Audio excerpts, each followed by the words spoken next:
Artis Ikke Nurjanah tanggapi soal tudingan warganet soal Aldi Bragi yang terkena karma saat bercerai dengannya. Aldi Bragi disebut warganet terkena karma karena sebelum bercerai dengan Ikke sebut-sebut sudah memiliki hubungan lebih dulu dengan Ririn Dwi Ariyanti. Kini dalam perceraian Aldi dan Ririn Dwi Ariyanti, hal serupa terjadi yakni Ririn disebut-sebut sudah ada hubungan khusus dengan pria lain. Terkait hal tersebut, Ikke Nurjanah tak setuju. Ia menjelaskan bahwa mantan suaminya itu memulai hubungan dengan Ririn secara baik-baik. "Enggak lah, jangan.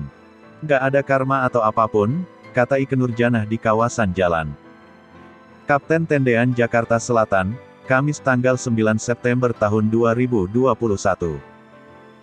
"Mas juga mulainya baik-baik aja, Ririn juga gak ada hubungannya sama kita, ya mungkin ini cobaannya aja, karena tidak tahu orang lain aja jadinya mikir begitu," bebernya. Terkait isu adanya orang ketiga di rumah tangga Aldi dan Ririn, Ikke akui dirinya mendengar pemberitaan tersebut. Namun ia tak mau berkomentar terlalu dalam dan hanya ingin menyebut bahwa itu adalah bagian dari kisah rumah tangga Aldi dan Ririn. "Percaya gak kalau aku tahunya belakangan? Aku pikir ya udahlah, ya itu kehidupan mereka," ucap Ikke Nurjanah.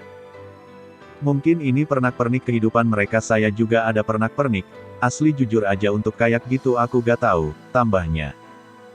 Ikke Nurjanah mengakui bahwa dirinya turut sedih dan prihatin atas apa yang terjadi pada rumah tangga Aldi Bragi dan Ririn Dwi Ariyanti. Ia berharap keduanya bisa menyelesaikan masalah rumah tangga mereka dengan sebaik-baiknya.